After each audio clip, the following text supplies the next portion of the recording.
Dobrodošli u Animafest podcast u kojem razgovaramo s autoricama i autorima ovogodišnjeg festivala. Prvi je s nama danas Hsieh. Hi, welcome. Hi, I'm so happy. Thank you for this interview. Joe, your film is competing in the grand competition of shorts this year. Yeah. What is it about? It's called Praying Mantis. Yeah. Oh, I'm just super happy I can come back again. And this time I can see so many animation master here and also so many good and wonderful films here. I'm so super happy. Yes. Tell me about your film, The Praying Mantis, first. Okay, my film is, as usual, is a horror style, and it's about a mother who sacrificed for feeding her child, even though her child has become a monster also.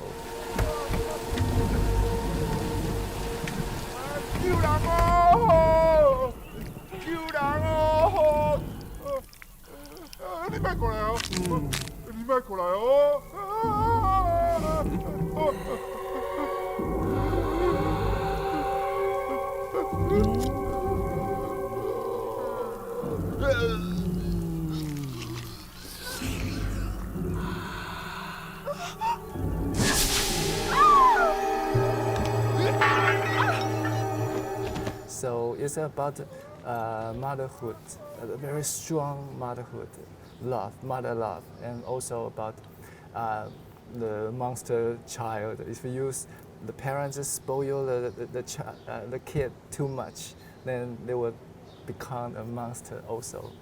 Yeah, and I also use my drawing with a pencil. And every frame you can see many pencil sketch texture, and also the colorful things, in this film. What drew you to that topic and that trope of the praying mantis and the motherhood itself? Oh, can you relate? Yeah, definitely. Thank you for this question. Actually, I want to dedicate this film to my mom. Yeah, because my mom, she take care of monster like me, and I always have so many crazy ideas in my mind, and also she supposed me to my animation, to making my animation, and so I have some the relative this part with my mom. Yes.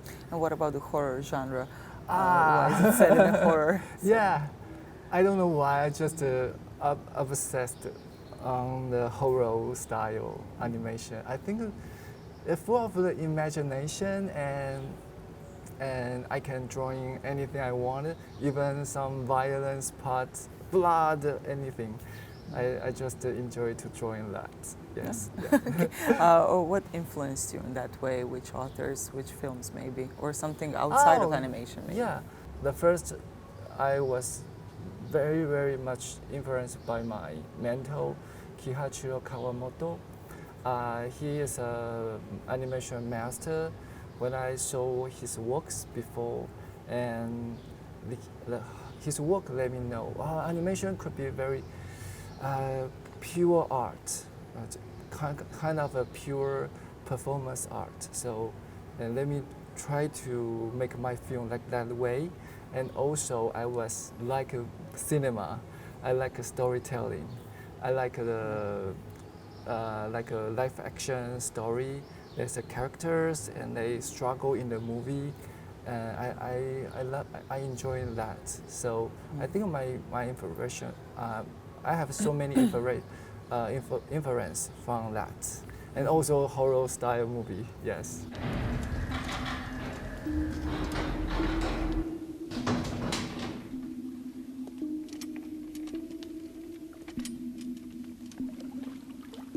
Why do you leave your sketching trace out in the open? Why is the texture out there? Why is that important to you style-wise? Yes.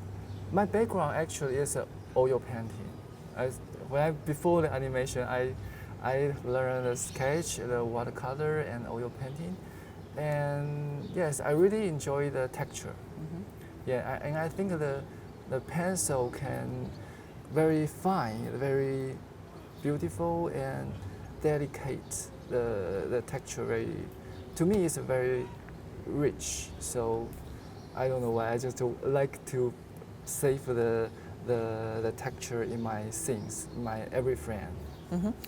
You've never been to Zagreb up until now. Yeah. But your work, we've seen your work at Animafest before. Yeah. Can you tell us a bit about that? Why haven't you come before?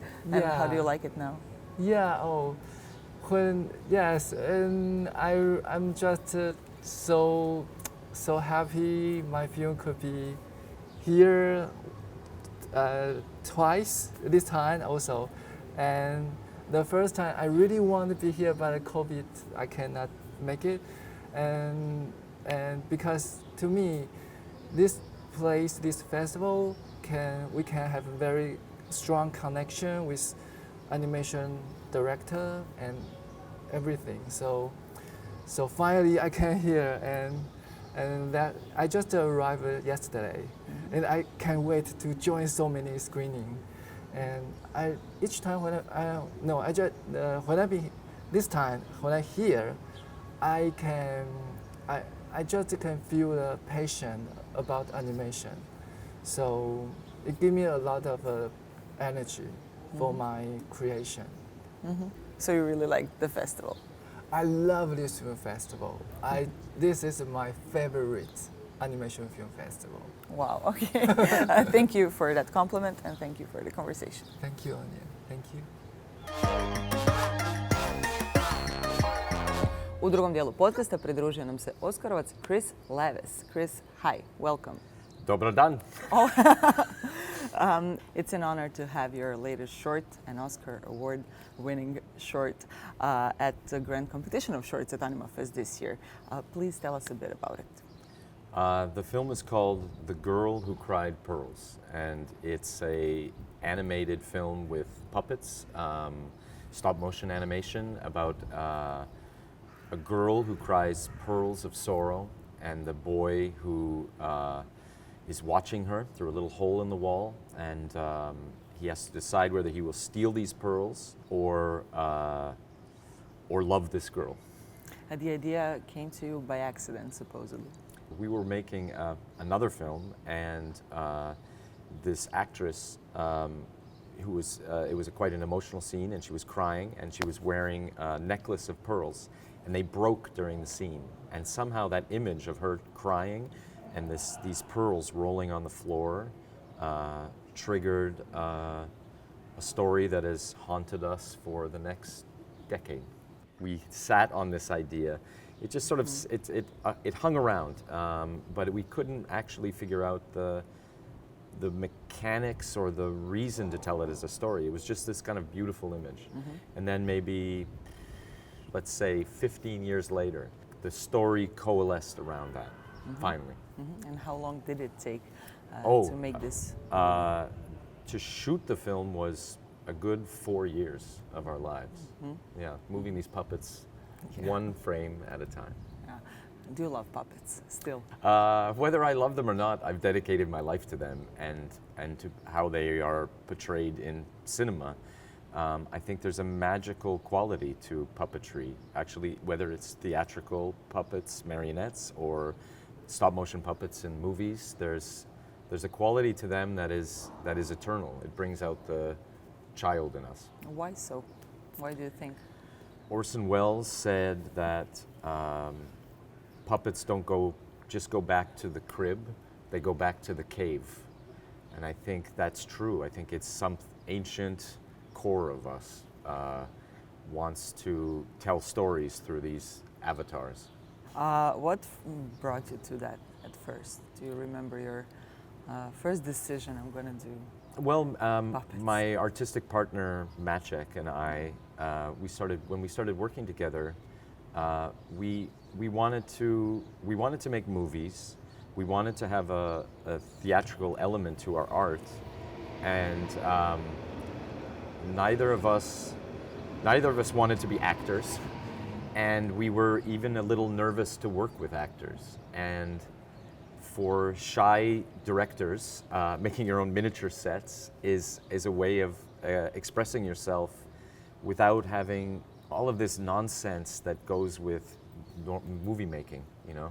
You get to do it yourself in a little room, and you control every aspect. All the from the script to the lighting to the editing is all in your hands. You've also had a master class at Animafest this year. Yes, my masterclass was discussing many of the things we're discussing, which is the evolution of stop motion animation, the evolution of cinematic puppetry, especially now in this world of AI, the power of handcrafted, handmade artwork. Mm-hmm. Why do you think it's extra valuable today? As we move into this new era of, let's say, computer-made art, even to the point of the creative aspect of it, and I don't have any great strong opinions against that, even though I suppose we should. In some ways, anyway, there's nothing I can do about it, but I am interested in how we have added new value to handcrafted human art. You know, it seems to, I think Marshall McLuhan said, it's like when there's a new medium, the old medium becomes sentimental. It becomes art. Mm-hmm. Is puppetry sentimental in its core to you? That's an interesting question. I try to not imagine puppetry as sentimental. And in fact, one of the things that our company is always focused on is this evolution of puppets. So to make sure that this medium of stop motion doesn't become a nostalgic medium that's stuck in the past, but that it utilizes technology in ways that can continue to push this art form into the future. Mm-hmm. And can you be a bit more specific about your latest film? What kind of puppetry, what kind of techniques have you used? In many ways, it's a very traditional stop motion film, puppet sets. For a good part of the film, we made a decision to have puppets that didn't have any moving expressions at all. Mm-hmm. Their eyes are fixed, they don't blink. We wanted to prove that puppets, just by their gestures and movements and by the music and the story, can just tell us, it can have an emotional impact without any movement whatsoever. And then at the other side, the story is framed by this grandfather telling a story to his granddaughter, and there we tried something quite new for us, which was to blend the expressions of the puppet with computer-generated animation. Hopefully in a way that your average viewer doesn't notice it, but for us, we wanted to show that you could blend the handcrafted and the computer world in a way that doesn't compromise the artistry, mm-hmm. hopefully. Yeah, how hard is that process for you to balance the story and the minutiae of every part of the process is animation? Hard. Yeah. I wouldn't say that any process of stop motion is what you'd call fun. Maybe when it's done. When it's done, yeah. I mean, there's a pleasure in the challenges, but they're frustrating challenges. You know, their puppets break. They don't want to. They break every day. They want nothing more than to lie on a shelf. They don't want to be alive. Like you struggle to create the illusion that these things are living. They're not. You know, it's a 24 frame a second illusion. So every aspect of that is it's a pain in the ass. And lastly, what are you working on at this moment? We are firing up the kiln in the studio and starting to write and build again. We'll see, a new challenge, maybe a story set in the 19th century in Palermo. Chris, thank you for this conversation. Great pleasure. Thank you so much.